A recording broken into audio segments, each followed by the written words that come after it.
It's Red Eye Radio. Gary McNamara and Eric Harley talk about everything from politics to social issues and news of the day. Whether you're up late or you're just starting your day, welcome to the show. From the Uniden America Studios, this is Red Eye Radio. All across America and around the planet, we are Red Eye Radio. He is Eric Harley, and I'm Gary McNamara. Good morning. Thank you for being here. This is our Thanksgiving show. We're out for the rest of the week. Yeah, that's right. Dan Mandis, our friend. Dan Mandis, our audience loves him so much. He's going to be here tomorrow on the show. Then Thursday and Friday morning, we've got some best of programming. And keep in mind those words, best of. It's all relative. And then we are back. That goes through the weekend, by the way. And then we're back Sunday night, Monday morning. And the chaos begins again as lawmakers return. That'll be fun. I got nothing to be thankful for.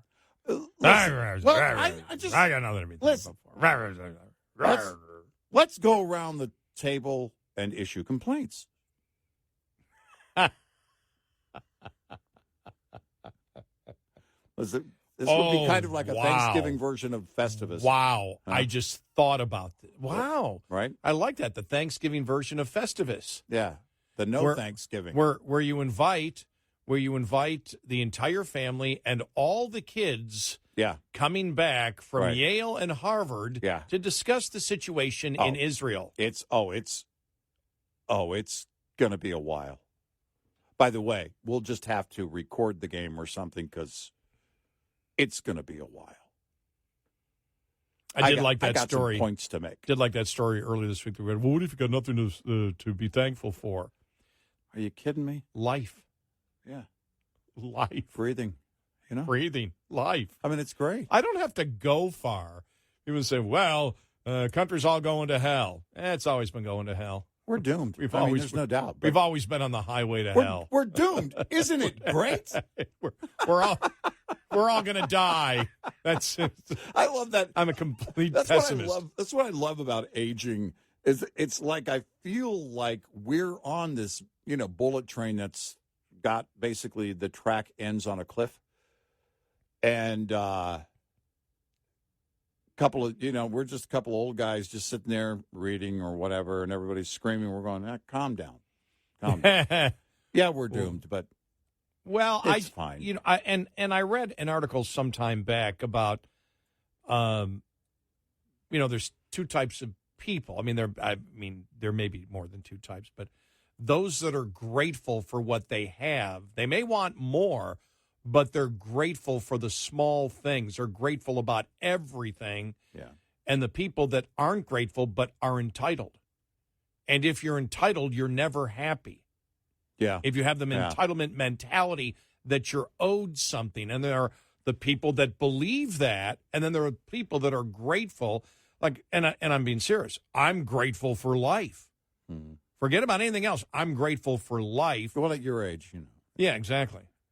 and that I'm healthy.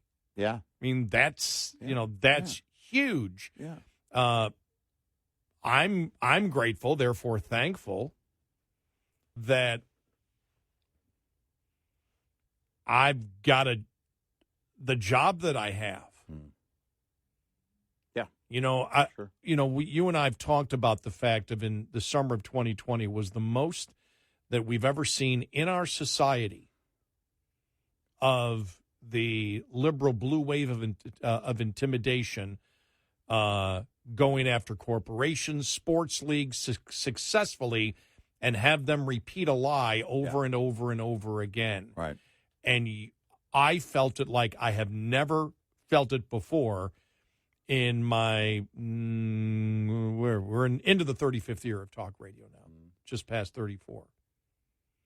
I'd never seen it, but it didn't faze me.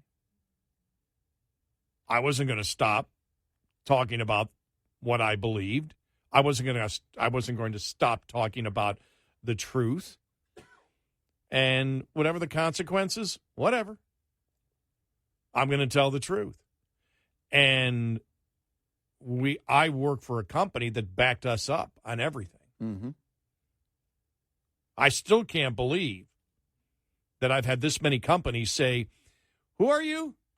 Oh, yeah. Where are you coming from? Yeah, look, we're going to pay you money. You go on and say whatever you want." And except for one time in my career,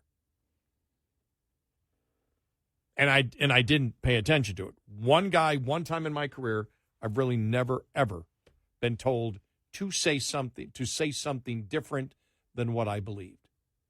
Ever. Never happened to me. Yeah, and that wasn't even telling me. I'm sorry, it's never happened. The only thing was, I had one program director that didn't like my topics, but couldn't explain why he didn't like my topics. He just didn't like them. Right. And that was it. And that was a very short-lived couple of weeks. That was it. I mean, other than that, my 35 years, it's been, boom. And I know people say that they're afraid to say things because they fear the blowback from it.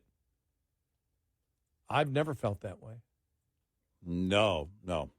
I've never felt that way because people will ask you, well, it's such a insane culture right now. Did you go in and you're afraid that you're never? No. Never enters my mind, ever.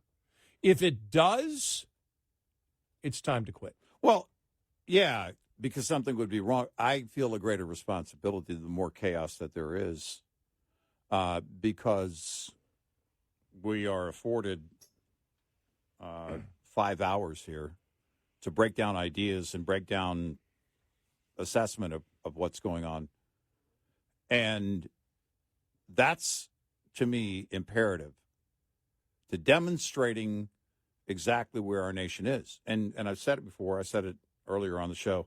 I think the election cycle of next year is going to be one of those points. It's going to be a huge, sharp rudder year. That rudder is going to send us one way or another because of how radical things are. And there's no telling what will happen between now and November 5th of next year. There are some very clear choices we have to make as a nation. And it has me anxious, but anxious in a way where I think it's imperative to be here because this is what I do. This is my part. Mm-hmm. And I've always felt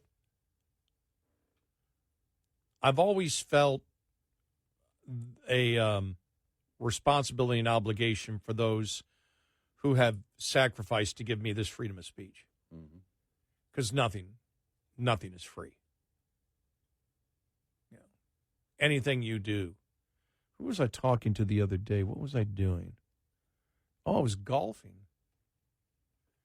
And having that conversation about, just how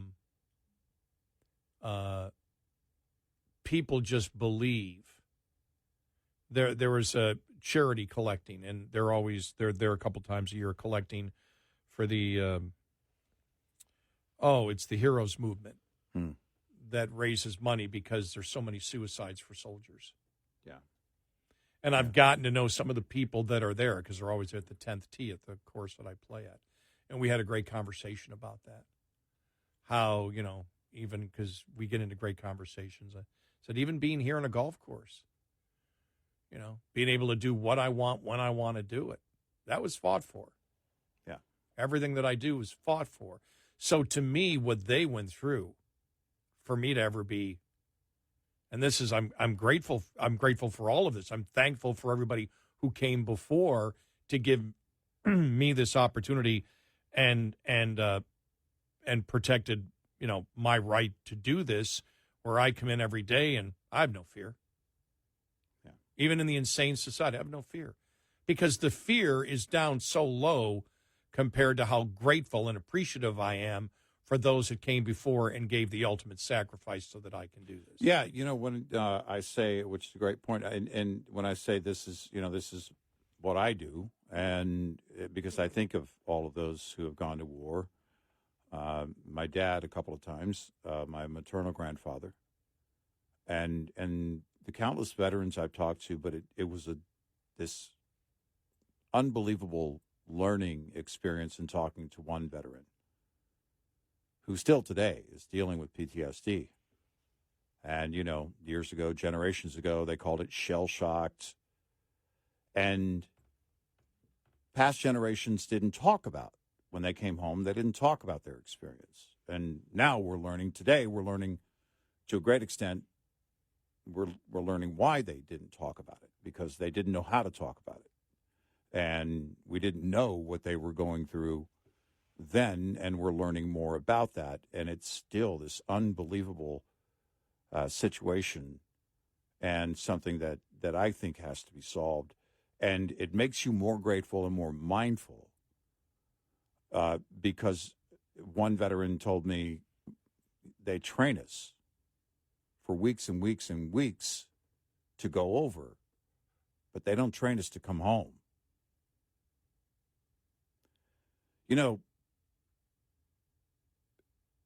There are so many, every single day, you can just make choices. It was just the other day, just walking around, I was by myself. I was running errands. I was like, today I'm just kind of, this is what I want to do today. These are the choices I'm making today to do things, and this is what I want to do today.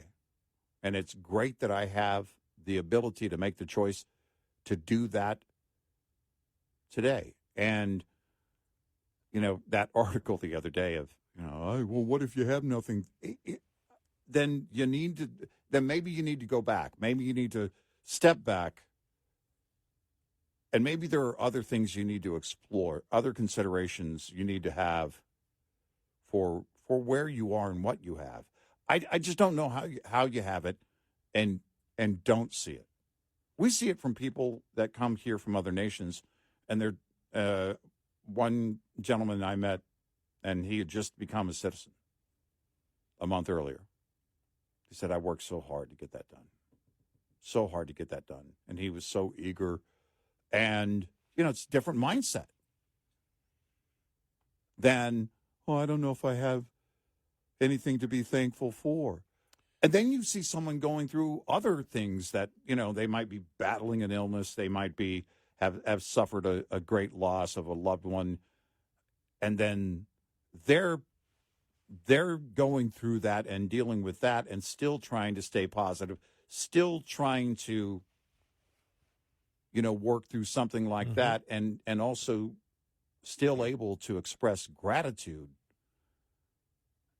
It's just I don't know how you can't, for at least a moment every day, try and be selfless. Try and make it not about you. Well, yeah, the recognition. That's, a lot of people, for example, say, okay, you're in the business because of ego. Not really. Because you're in the media, you're in the business because of ego. It's like, no, I'm in the business more out of. It's fun to do. I love doing it, but really, I think I know from me is grateful for everything that I've received and given this opportunity. And being grateful, I believe I have, a responsibility, to the listener, to the company that hired me, and there's a gratefulness and at the same time a responsibility. And I know that, as you get older and you start looking at your life, you go, what really drives me? Is it ego? Is it is it attention? What is it? And it all comes back to me, because I go through every day, and people tell me this. Some of my friends, I go, aren't you ever angry? Aren't you ever? Well, I see, I get angry, but I go, no, but you're never in a bad mood. And it's really true. I'm not really often in a bad mood. And if I am, it's for 5 minutes, or it's an immediate reaction to, something ridiculous or stupid, but then it's gone. And I like that about me. I like the fact that, because people say, you're always laughing, you're always in a good mood. Is that really you? Go, yeah, it's me. And I like that, but it comes from being grateful and appreciative of everybody, all the gifts you've received. And that doesn't come from ego. I don't think being grateful comes from ego or narcissism. I think it comes from the realization that you're living a great life and there's a bunch of people that help you get to that great life, and you should always be thankful for that. Well, and when you get to a certain age, you realize, because you've been around and you've seen it all around you, you realize how fragile it is. Yes, and therefore special that you get to do this. Right. I mean, what we do here is so rare, which makes it special.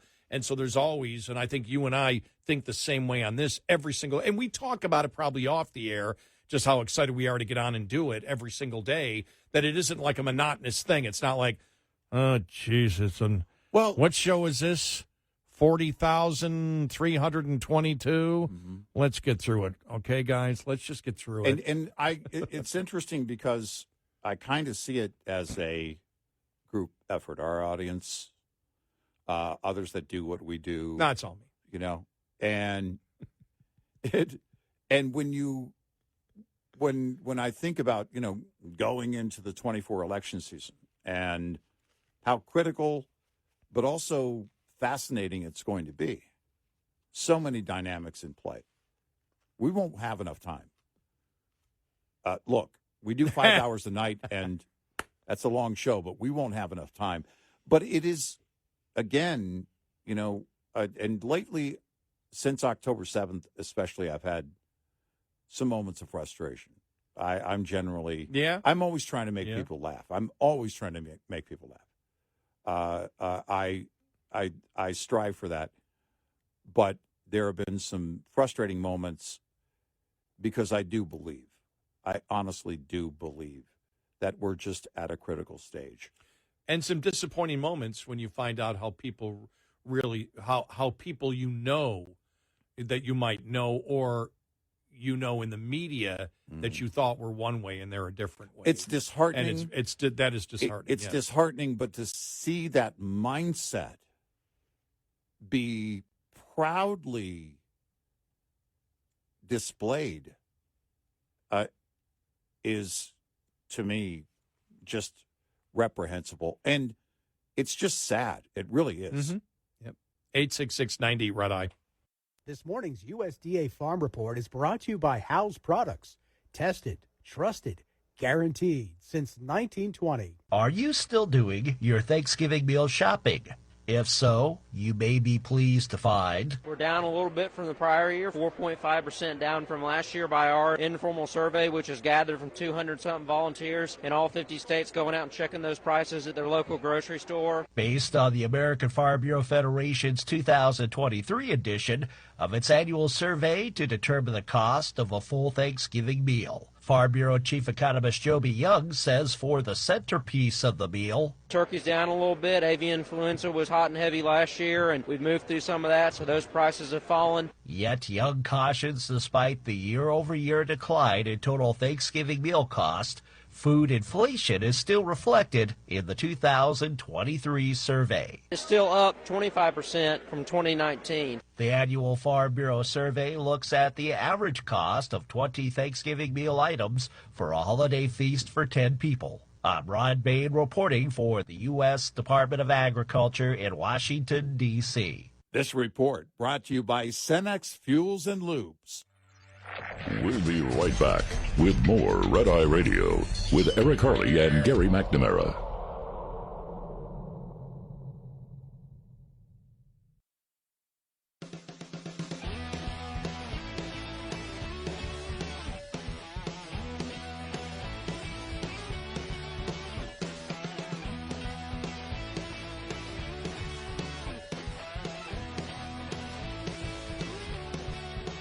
It's Red Eye Radio. He's Eric Harley, and I'm Gary McNamara. They keep saying it here. I'm just reading this one from CNBC. Although inflation is cooling, inflation's not cooling. No, it's not. It's still there. The rate of inflation may be cooling. Right. Inflation's not.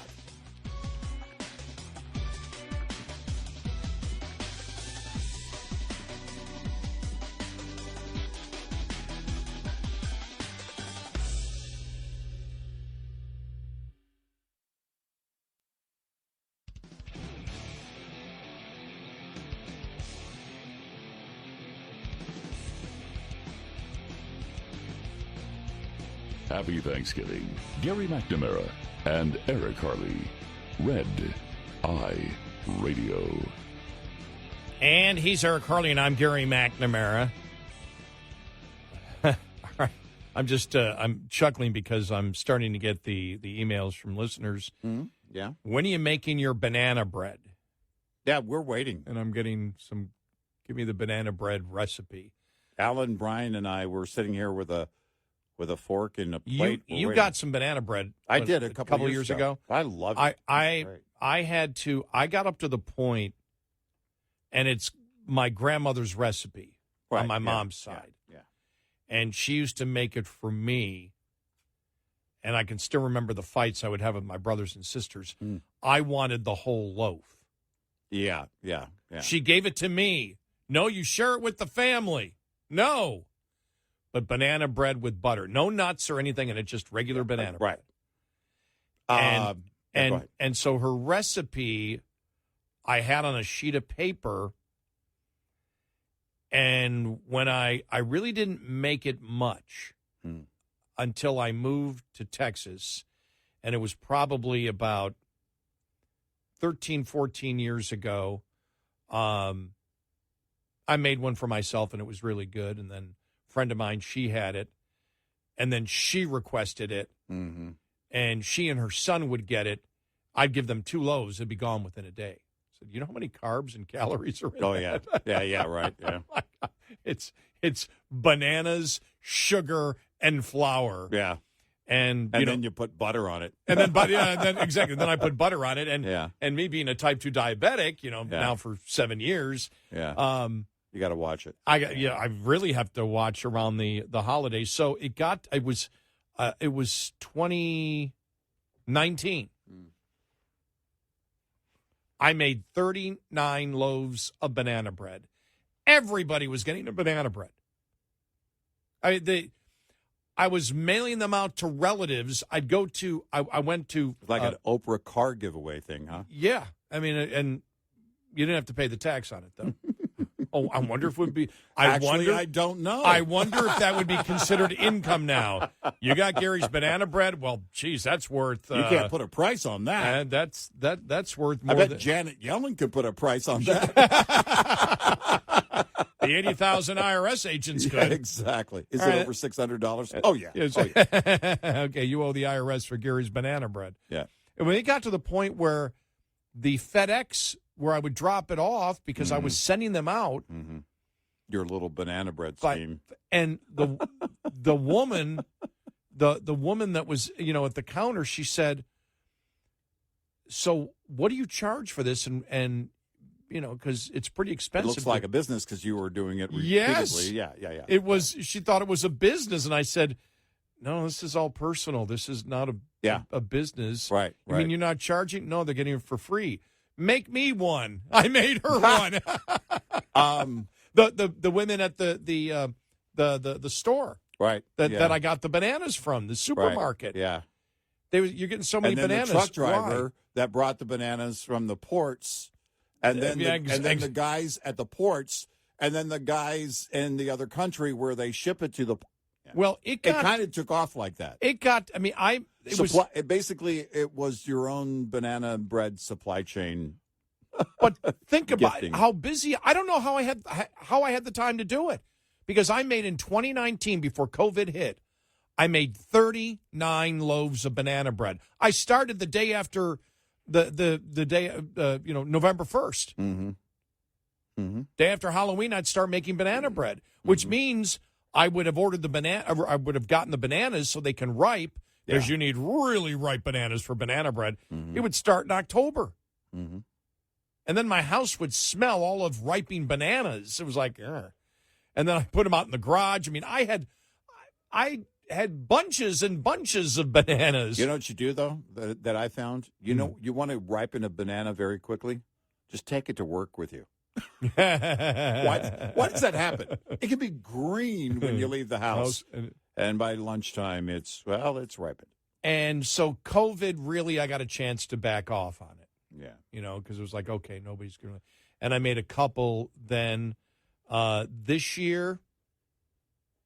I'm trying to think, has anybody requested it? Maybe I will get the bananas when I get back from Thanksgiving, probably less than 5 loaves.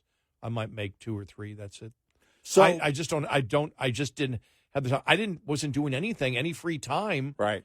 Was making banana bread, and I would make, 2 or 3 in a day. Mm-hmm.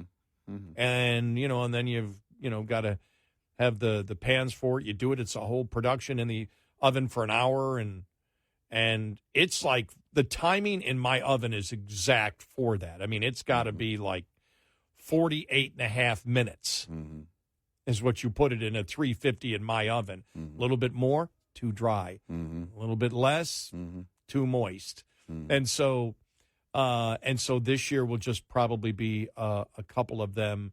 And me, I don't even eat it myself.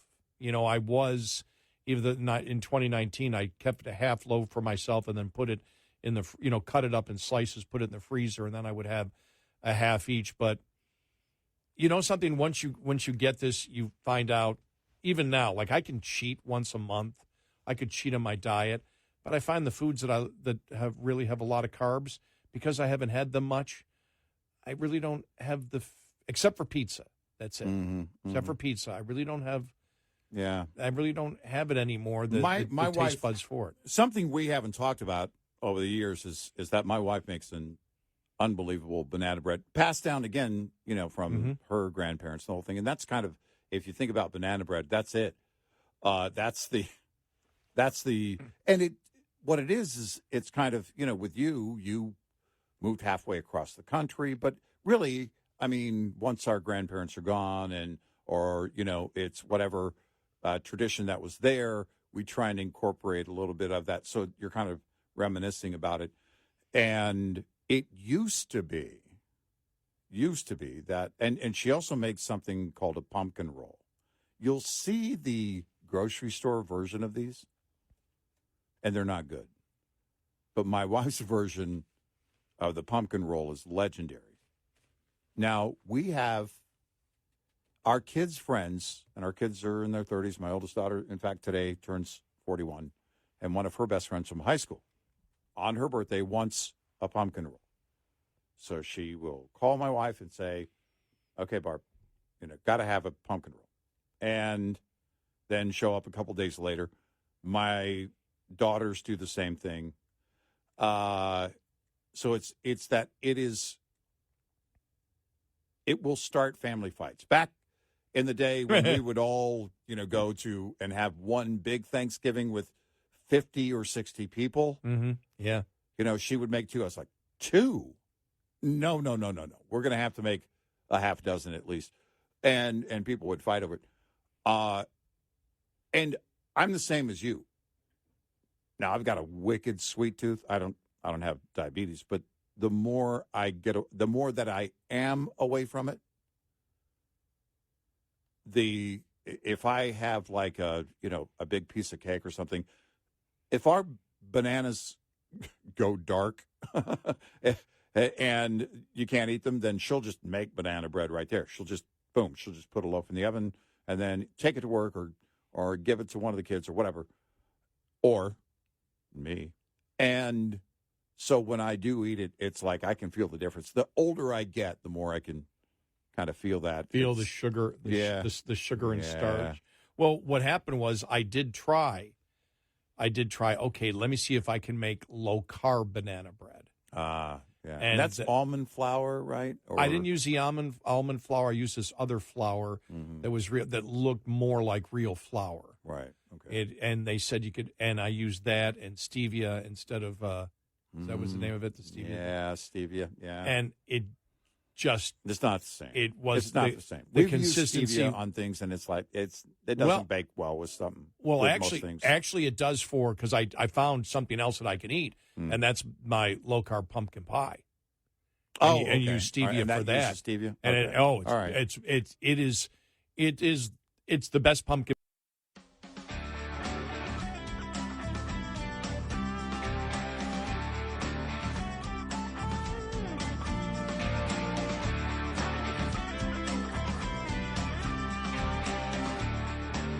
It's Red Eye Radio. He's Eric Harley, and I'm Gary McNamara. Well, this is our last show, and we're off the rest of the week.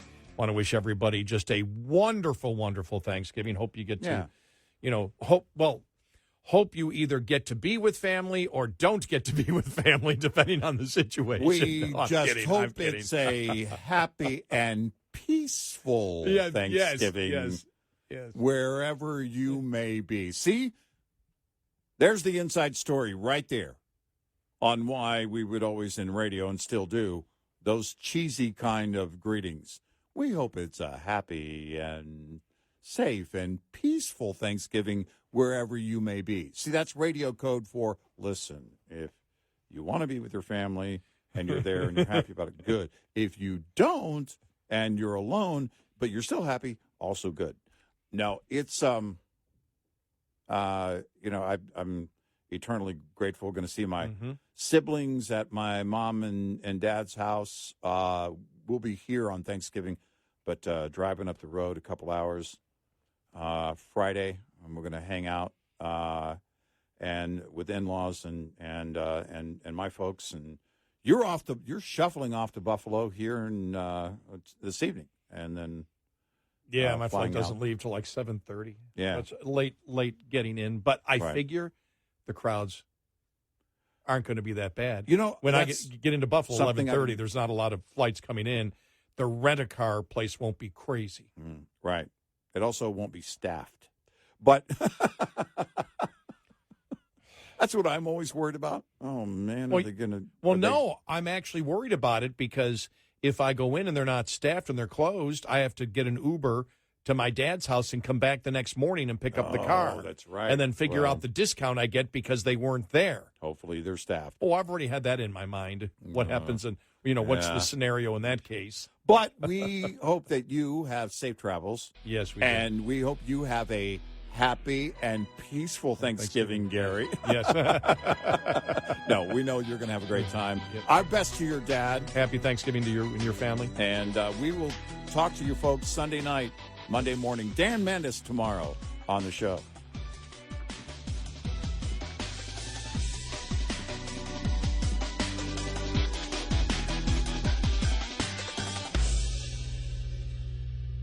This is Red Eye Radio on West.